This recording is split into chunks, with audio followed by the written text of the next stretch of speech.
So Kirk and I are gonna start with talking about October 12th. We've had a little bit, Kirk has, by the way, kindly offered to, because I'm gonna be pretty engaged with this grant writing activity, to kind of take some load off of me to help plan the October 12th event. First thing to talk about is venue. I kind of like how it worked out in Monte Vista at our last session, and I was wondering if it would be a good idea to bounce around to some different districts in the valley who could offer the space. Phil Compton has offered, they've got a gigantic auditorium, and then right next door they have a brand new middle high that has plenty of class spaces. Would anyone be against holding the October 12th session there? And if you would think in your mind, if you're capable of doing it yourself in your district, would love to think about one of the ones further down the road. We'd like to sure do that. But one requirement for sure would probably be that we would be able to have one space, whether it's a gym that would be pretty functional or an auditorium that would be pretty functional to hold everybody together. The only thing I had heard some feedback, and I just don't know sergeants well enough, was around lunch. I actually got the feedback that a lot of people liked Monte Vista because it allowed them to do some flexibility. I guess some schools called ahead and set up areas and did that. So that's my only thing when it came to Phil, when someone else brought it up and just said, are we going to provide lunch or is there access? So someone else has got to tell me if that would work. Well, you know, I would hope he would take an opportunity with maybe some of his organizations to provide something, but then also a few miles in the Monte, and you know, there's some, like that big migrant cafeteria in the center and stuff. There's some places really to eat that are close enough by as well, I think. But that's certainly a consideration. I had to walk over to Dairy Queen when we were in Monte, sweating like a pig. Like 100 degrees that day. So, I don't know, does anyone have feedback about taking Phil up on sergeants? Or? I'm fine with it. I think maybe after this when we move on to the other side of the valley. Well, and by the way, if there's one on the other side of the valley for this time that we think would be available, I think that'd be great, and then we could bounce back to it doesn't matter to me. Sergeant next time. I think that would be fine. And then if we move one over there, that would be good to that side. You've got long ways to go no matter what there. Yes. So. Between Buck and I, we're driving no matter where you put it. I can ride my bicycle to Sergeant. I like that. And you know, and if we do decide to go over there, Sierra Grande or Centennial, I think, could facilitate it. I mean, there's enough. It's amazing. There's enough restaurants right in that little area that probably really be able to facilitate. Yeah, we'd be glad. So let's think about that one. We'll start talking to you about that for the next one. And Kirk, you just chime in and stop me at any point. A few things that we've been thinking about what October 12th ought to look like is because of the grant writing effort that we're having, and because October 12th virtually starts the mayoral process that we have to have. And I wouldn't have known this until the folks I've been working with explained it to me. The mayoral process is sort of a chance for the public to review the grant contents, to offer feedback, and then for us to make a decision down the road whether we want to change the focus of the grant based on that feedback. I was thinking having a session where we're all together, where we present the grant contents in a way that everybody gets the same message, and then break out into those PLCs and have PLC facilitators facilitate a feedback session as to, do you have comments? What do you think about this section? What would you offer? What do you like about the grant? What would you offer as a change? That kind of thing, where we could then collect that data and know that we have support in certain areas, and maybe know that we might want to consider making changes in certain areas. Does that make sense as a good use of maybe 2-hour chunk of that time? Nods. Say no. Now, Kurt? Well, I think one of the things that when I was looking at it was we've got a couple options of areas that I'd like to see us go for the 12th, especially around the PLC groups.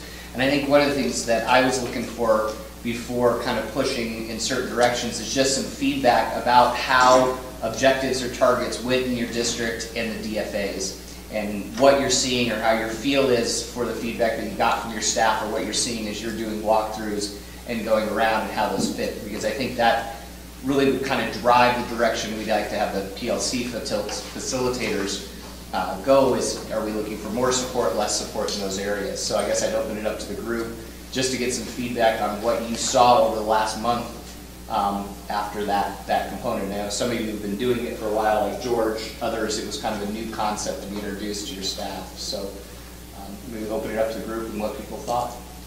Well, we're into it for the second year. I think after that first PLC, there's been a noticeable improvement of the quality that we were getting at the end of last year versus now. So I think they're taking it a little bit more seriously, which is one of our big goals for this year, is to work on that quality. And then the next step would be engaging the kids in the lessons. So any of those conversations that they have with others would be great. I think we still need to work on the DFA and, you know, tying it to the objective, making sure it works. I've got a lot of new people that, you know, they're struggling a little bit, so I think that'd be good. And I've talked to some of my people about, you know, they would like to see what other people are doing that teach the same thing they do. You know, how are they writing? What are they looking at? You know, how are they using them? Things like that. Great. Yeah, that's perfect. I would agree with you guys. Same situation. I would too. I agree. That's kind of some of the feedback I got a little bit from my staff, and I encouraged them to do the survey and stuff. But they said we kind of felt like maybe it was disjointed a little bit because some people are doing the focal point curriculum and we're doing this curriculum, and so there's, you know, some of the conversations weren't so valuable for us. But all of them agreed. They said, wow, you know, what an opportunity to get with teachers that are teaching the same subject and maybe discuss best practices, things that are, you know, that we can share with each other and learn from. So, Brady, how about from you guys? You know, I think that, George, when you talk about that in 2 hours, to have the PLC time to talk about where they would like to see or what they would like to see happen, I would think it'd be more beneficial for us to spend that time in those groups like that than it is, and have a survey to direct that information back to us, rather than that 2 hour slot of time. Because I think that's the thing we're hearing, is that we want to spend time with people of our own content areas to have that collaboration. So let me kind of lay out what I kind of had as a vision for what this day would look like if you think of it in like 3 2-hour chunks. You know, like last time we had everyone together for the keynote speaker. We you know, obviously can't afford $5,000 a pop for every session to do that. I don't know how we do better than what we got. I'll do it last time. Anyway, great recommendation, Bob. But so this is something that would affect everyone in the valley, and it would be a chance for us to solidify our grant, to show that there's been a good feedback process, and that we have, you know, made adjustments in the grant by doing it. And that would just be 1/3 of the time. What I'm hearing sort of people saying about, and especially if we focus on objective and daily formative assessments, is a good thing to do would be to have the folks in their subject area, grade level, like groups, to bring objectives and daily formative assessments they've been working on, and work in groups to compare and maybe, you know, analyze whether this is effective, an effective objective, is this an effective daily formative assessment, is it well aligned, those kinds of things, where they can just have those rich discussions with each other about are these well done. And I think what I hear some folks saying as well is that I think we need to cut the PLCs loose to do some work that they want to do as PLCs. And so I think if you can look at the day in 3 chunks, where it's here's something that everyone needs to focus on, here's what you can focus on that's kind of guided by the effort, and that is we're still working on writing good quality objectives and writing good quality daily formative assessments, and that we help each other as peers to do this. We kind of peer coach each other on this process. And we have good feedback from each of the PLCs. What are some things you would like to do? I know people want to talk about curriculum and resources, what I've seen in that survey, and I will get that survey information out to you. It just hadn't been at the top of my list lately.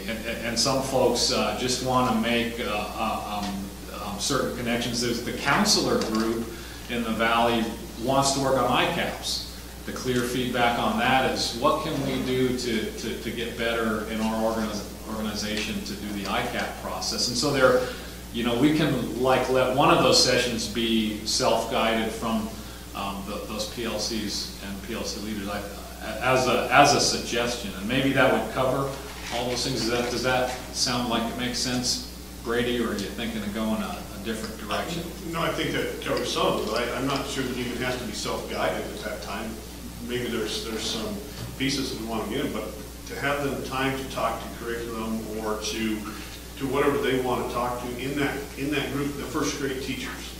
Because again, we have one, maybe two, and we need to have them out with 5, 6, 10, 12 other people from that same age group that they can have those conversations about, here's the practices we're using, this is getting some of that information out to our kids, and this is where we're seeing remarkable increases in education.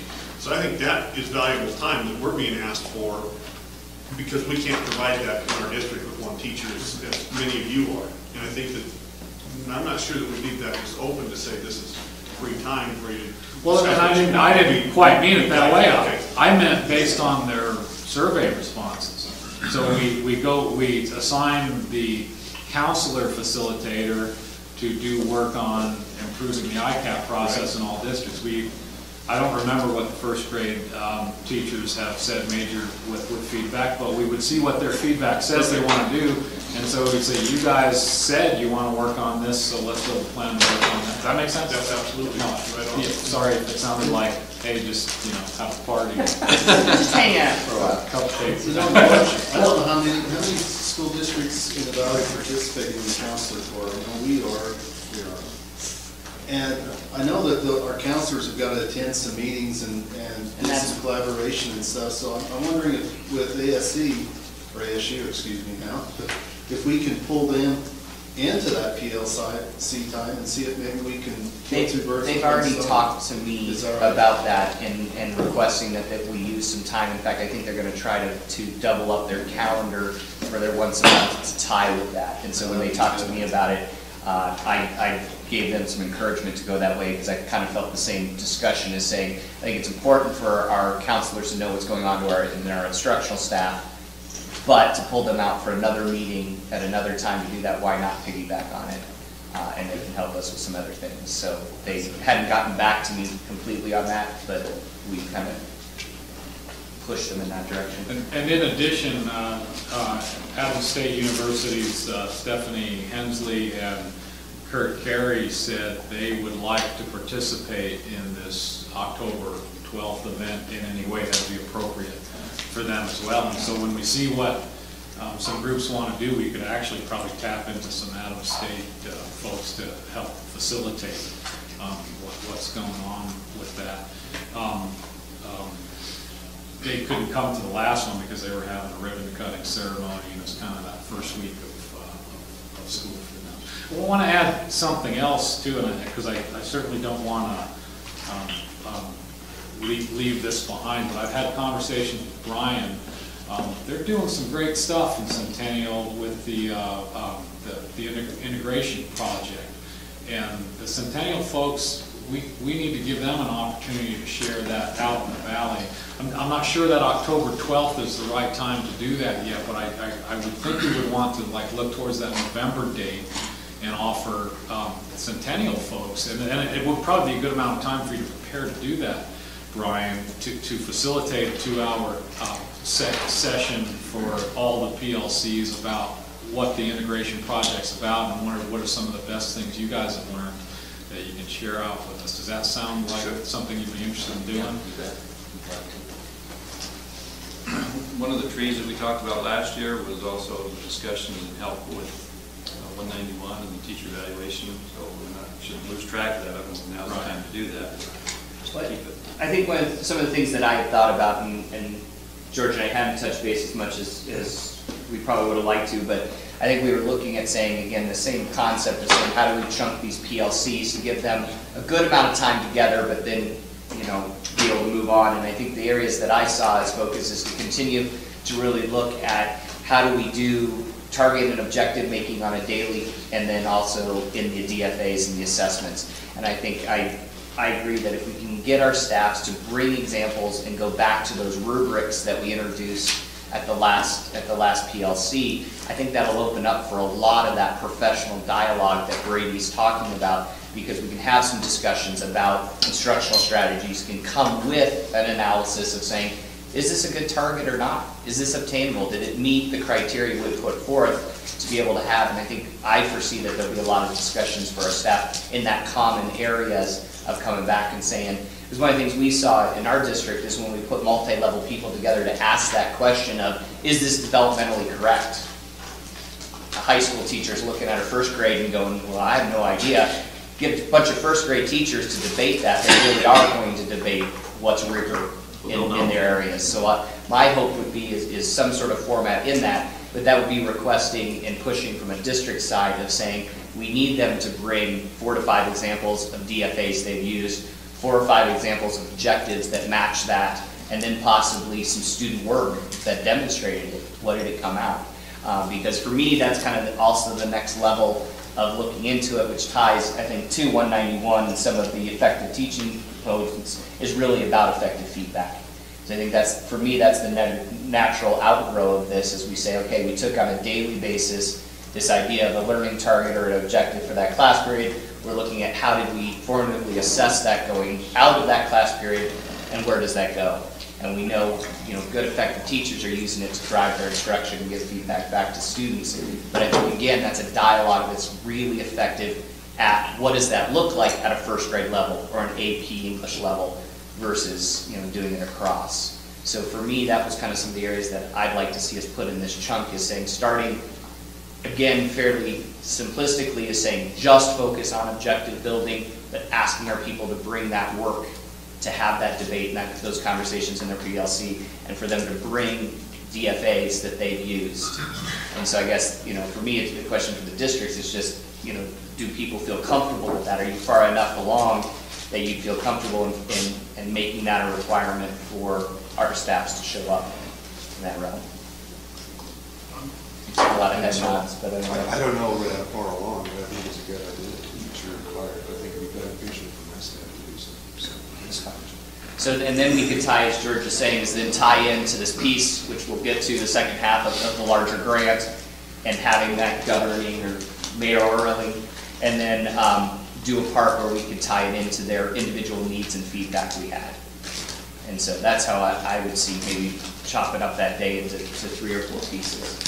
It's kind of what I've heard so far, and I'm actually even going to go on into November. What I've heard for October is present where we're at with this Race to the Top consortium grant, and facilitate some section of time for people to comment about it.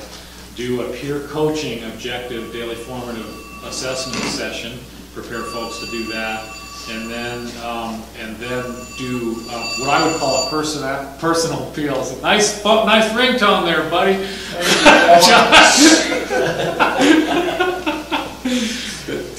I call it personal PLC projects for each PLC, but guided by the feedback of where folks said they wanted to go, which Kirk and I can go through that data and kind of set up a focus for each to go to. And then looking forward, I think we have a date in November, am I right?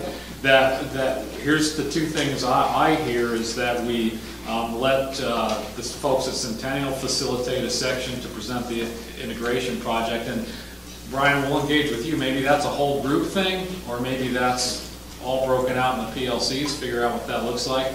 And I hear from Bob that we got to get back to Senate Bill 191. And I'll bet we could get some CDE resources down to help us present that as well. We had a pretty good session in Center where we got more information, and we put that out on video to you guys, but we could either share that out in PLC format, or maybe that's the whole group thing as well. But we need to get districts to start thinking about using Bloom Board, assigning teachers to voluntarily evaluate themselves, do a self-evaluation, if for nothing else, for them to become familiar with what the document looks like and how you use it. And so there's a lot we could do with that. So it seems to me like we would have at least 2 legs of our 3 legs kind of thinking ahead to that November one as well. We I'm not sure if you had an opportunity to read, but I didn't really know what to do, and I thought I was kids. I wrote them RSA dollars or our state operated assistant dollars around Senate Bill 191. I don't know if that's the right way to go, but we could use those funds for that. Yeah, and my bet is we wouldn't have to spend a ton on the resources that we need to facilitate it. And Nita, I apologize, I haven't been able to get feedback to you on that. Yeah, your deadline is October 1 on that? Yeah, it has to be in the CDE by October 1. Okay, and how about this, is I'll try to get, I'll pull that up tonight and review what you've kind of done with that, and as I have time during the sessions here with these folks, I'll bounce off with them if they think that the plan you've put together is pretty good, or if we're thinking something else might be coming up along those ways, okay? You know, sounds good. George, on that 191, I'll mention his name again, Glenn Hodges. He sits on the state panel. They just went through some rubric work. They've done videotape review of the same for 191. Yeah. He's our resident expert for Alamosa District anyway. If he could be a resource for the rest of the crew, just let us know. Great. George, something that you know that I'm thinking about here is our district, you know, obviously is in a different place like everybody else is around the table, and so at some point I think we're going to have some different times, because we've blocked up our days with this for our in-service, and we almost need some time to sit down with our district and say, okay, here's where it's at.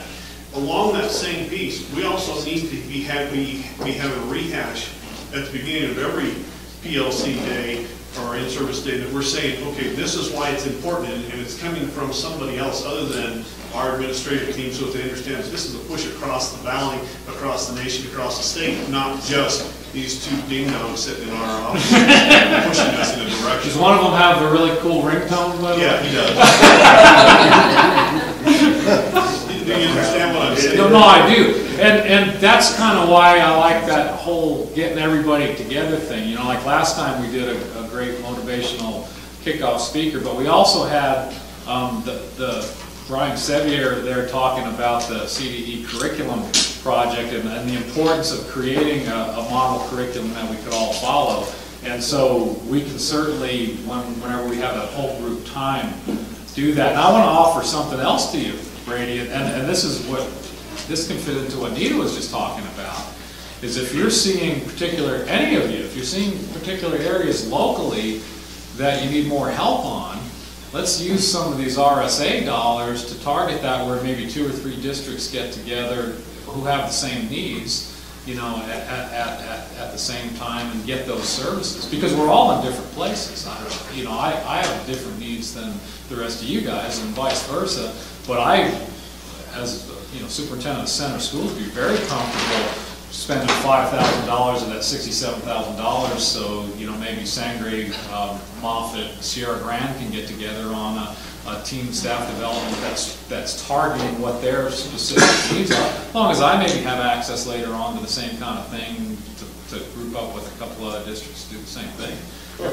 And I think, Brady, one of the things that we had talked about with the original concept was really about effective instruction. And what I'm hearing is, if I'm hearing you correctly, is that we got to make sure that we tie that back in at the beginning of each one of these, is that this is about effective instruction, and we're taking everybody through a model that we believe will really support them regardless of where they are in the process. But if I'm hearing you correct, that's got to be something out of the gate that we really, that this is not just about hanging out or that you guys are running in left field, that we're all looking at this as effective instruction and how it improves student achievement. And it brings more value when they hear it, when our teachers hear it, when your teachers hear it from other people, from other superintendents, from other principals. that brings more value and more urgency to it, that it is best practice materials. And this is how we're affecting students in our areas. That's exactly. I think that's a valid point, because I had a couple people who gave me that kind of feedback, is I almost walked away with the taste in my mouth saying, boy, you didn't get what we were about today, and I thought I had to do some backpedaling to make sure I could get them back under the tent. I don't know, I look forward to the meeting, so, just go ahead. I do, I think that adds a whole lot, because that's what I've heard from my staff. It doesn't leave the administrator in the building as an island and saying, well, this is the only way it's happening. I have the same issue with food service, with all those changes that are happening now. We got to do more scratch cooking, so, I mean, it's the same thing. But I like what Brady's saying. We do need to make sure that they put that concept constantly before them, whether it's in their individual breakouts and the idea that we do need to have some time for just our own buildings at some point in these, because like you said, we have committed some of our regular district PLC days. So how about on that November date, since we got 2 or 3 legs? As a preliminary? Yeah. I, for one, would love to see, I mean, we've got districts in here that went through the pilot program, and Glenn Hodges, as Rob said, is a resource. I would love to see my 2 principals learn from your guys' principals, or trade some ideas as far as what are they currently doing, because we're doing a dry run on this evaluation this year, and we've already ran into some things that we're saying, wow, this is a very cumbersome process, and how are we going to make this happen? And I for one would love to see them sit down with Nathan's principal, or with him, or with your principals, George, or Corey's, and say, ever participate, this is what we're doing, and share some of those ideas, because I think it would be beneficial for my folks. Is it safe to say, though, we don't have to do that on a Valley PLC day, that we could probably get administrators together, offer several alternative times to develop these peer sharing situations about what it's like to go through this process. And I actually had highlighted that as do some separate administrator stuff right around. I think you need to have your administrators a step ahead of your staff on Senate Bill 191. They can't be marching side by side. That worked for us in the pilot last year, right, Nathan, where they addressed it to the administrators first, and then at the tail end of the year they brought the teachers in what this is about. So the administrators didn't feel like they were overwhelmed and learning at the same pace as the teachers. That's one of the reasons why I mentioned it, because I think that there are some, our district, we got a waiver from our regular evaluation instrument so that our teachers could do the same thing, get into the instrument, test the instrument, play with it, have it be a part of their evaluation process this year, so they save some time, but the principals need to have conversations. And so to me, October, if there was a period of an hour or 2 where they could talk with some who've been in the pilot, because they're into that mode right now. They are using the instrument. They are trying to make sure we, as principals last year, Lonnie went through it, superintendent did it with us, and so we've adopted it this year for principals for them. But they now need to make sure that they are having what's the word, when you try to get everybody doing the same thing at the same time? The illusion of shared decision making. Yeah. Illusion. Or dictatorship. So I hope that we can do that earlier in the year rather than waiting until later, because of the level of where the principals need to be all over the valley. So I think it's looking for sometimes to do some boom board training, because that's a lot of involved stuff. Right now I'm right in the middle of it with my teachers, and it's interesting, but it's taking some time. Safe to say, some time to learn how to do it. Safe to say you'd be comfortable if we structure PLC time for teachers very well, and then if we could talk, maybe we could get Chris Vanstow, for example, who still part-time employed in center to teach a Bloom board session, or someone from the CDE, Senate Bill 191 staff to hold that session just for administrators on October 12th. We have them together anyway, 2-hour session or whatever more if it takes that. Back in the day, I know we used to meet together as elementary principals in the San Luis Valley, Maryland, and back in the day, of course, I'm dating myself, But do the secondary, the elementary principals still get together on a monthly basis or a quarterly basis? My impression is it always is around athletics. The secondary folks tends to be athletic league, and the middle school folks really seems to be focused on athletics, not so much. But that's a way to, again, I'm looking at that instead of just athletic. We talked about that as part of the consortium, and so I think that's what's being brought up, is maybe we need to reinstate that and be able to look, and for me, I think the 12th wouldn't be a bad time for us to take a look at 191 and put them together, but I think moving forward from that, I'd like to see it not be on those days, because I want my principal in and out of those PLCs, I want her to hear what's going on, but I think it's something that we can use these funds to get back to what you're saying, Rob, is let's get them in, because I'm even thinking of this earlier concept of effective instruction. I think that's actually, to me, is that precursor of 191, which says they've got to have a good vision in their minds of what is effective instruction before they can go in and tackle that part of the rubric and evaluate. So I mean, I think just sitting them in the room and honestly throwing that question out to a group of principals that says, what is effective instruction, is not a bad starting point to see where we are as far as on a continuum of where we see our principals. And I think we could structure that using this collaborative money to do it. But I like the idea of the 12th being a CDE or something to come down and just get, for the rest of us who weren't in the pilot, a baptism by fire for a 2-hour and hear it one more time.